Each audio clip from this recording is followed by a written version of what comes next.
So guys, dahil ngayon ay sobrang tagbagyo at ang lakas talaga ng hangin sa labas, hindi kami makalabas.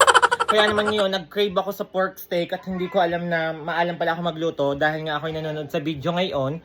Ay di ako, nag-marinate na ngayon ng baboy. Ang nabili ko nga pala itong baboy na to ay 368, super mahal. Ngalingali ko na lang ang maluto ngayon ay tuko. Mamili lang tayo ng tuko kung saan meron tuko para mura-mura. Ayan, marinated na siya guys sa oyster sauce. Ngayon, ang gigil ko guys. Nagpabili-bili pa ako ng oyster sauce. Sabi ko, may oyster sauce ga? Wala daw, wala. Nagpabili pa ako ng oyster sauce. Tingnan nyo kung, are. Tingnan nyo. Ang laki pala ng oyster din eh. Diyos ko. Sobrang laki naman pala ng oyster sauce yung ginamit ng binyaga ni Hailey. Wala na daw, kaya ako nakapagpabili-pabili. So ngayon, marinated na siya. Ang gagawin ko, ipiprito ko na siya. Yan, ipiprito ko na siya. Alam nyo, ako'y gutom na. Ako nga late na kumain ng umagahan. Tapos ako'y nakatulog kasi nga ako'y antok na antok. Alam, matulog ka ng babagong gising. E di ngayon na isipan ko magluto na rin. Diyos ko, pinanood ko, kailangan daw pala i-marinate ng 30 minutes o to 1 hour. Hindi ngayon, yun pala ang mapaprito.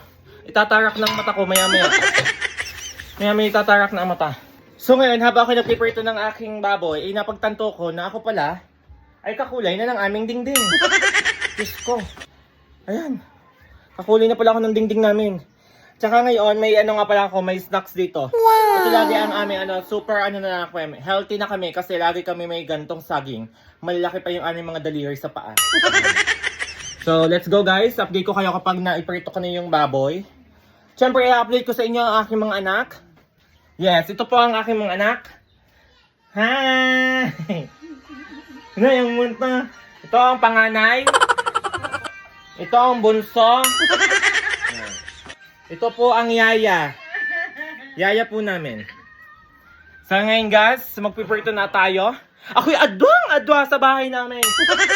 Si inay, pagkakakita ng tuwalya may kaunting brown, yung stain, may talagang may rust. Tingnan nyo, ang nakalabas, 1, 2, 3, 4, 5, 6, 7, 8, 9, 10, 11, 12, 13, 14, 15. Inay, ilan ang ulo ninyo? Ilan ang ulo meron, inay? 15 ang tuwalyang nakalabas ng ulo nyo, 3. Bawat tao, 3 ang ulo ninyo. Ang daming nakalabas.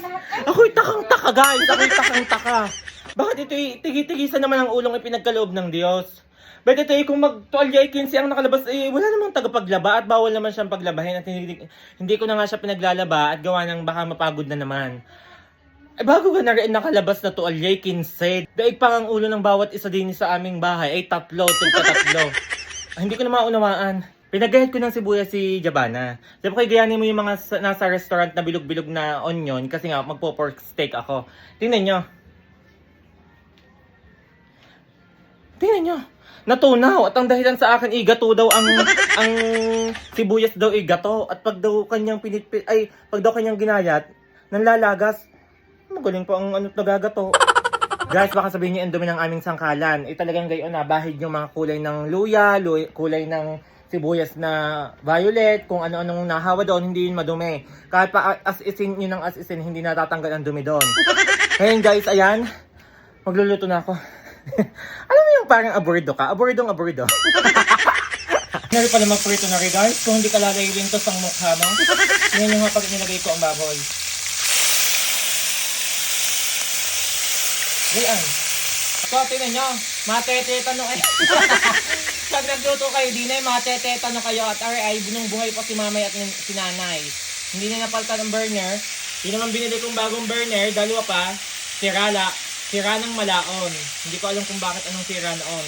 Di ngayon, pinagtsagaan aray. Talagang matitibay talaga ang mga sinaunang gamit. So yun guys, tapos na ako magprito ng pork. Dahil sa sobrang chismosa ko, napaupo ako dun sa sopa, nasunog ang kalahati. Ayan. So ayan guys, iano ko na siya, igigisa ko na siya sa toyo, sa pinagmarinatan. So, update ko kayo later. So guys, finally, natapos na din ang first time kong nilutong pork steak. Titingnan natin kung talagang masarap.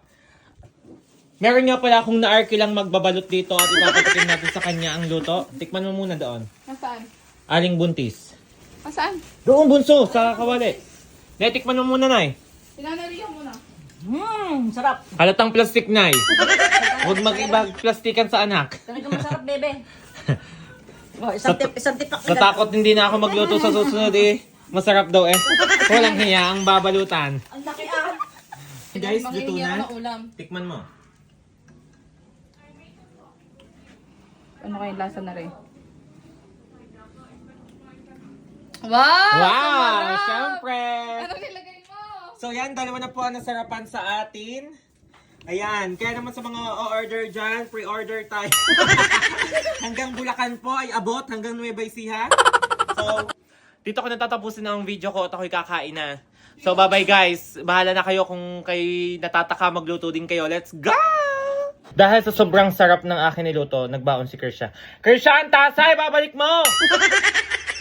Baka dyan na naman tumira. Mati! So, ayan guys, kakain na ako ngayon. Ang ulam ko ay yung syempre yung niluto ko. Nag-crave talaga ako dito. Last time nag-crave ako sa cheese stick. So kaya ako nagawa ng cheese stick. Ayun, nagluto din ako nung gabi, hating gabi. Baka buntis ka, bebe. Yan. May lasa naman siya. Kumain na kayo. Nagbili ka na ata eh. Sakoy. Sarap siya, nanonood yung toyo kasi wala tayong kalamansi. At yung kalamansi din sa labas, ang liliit, malaki pang utong ko.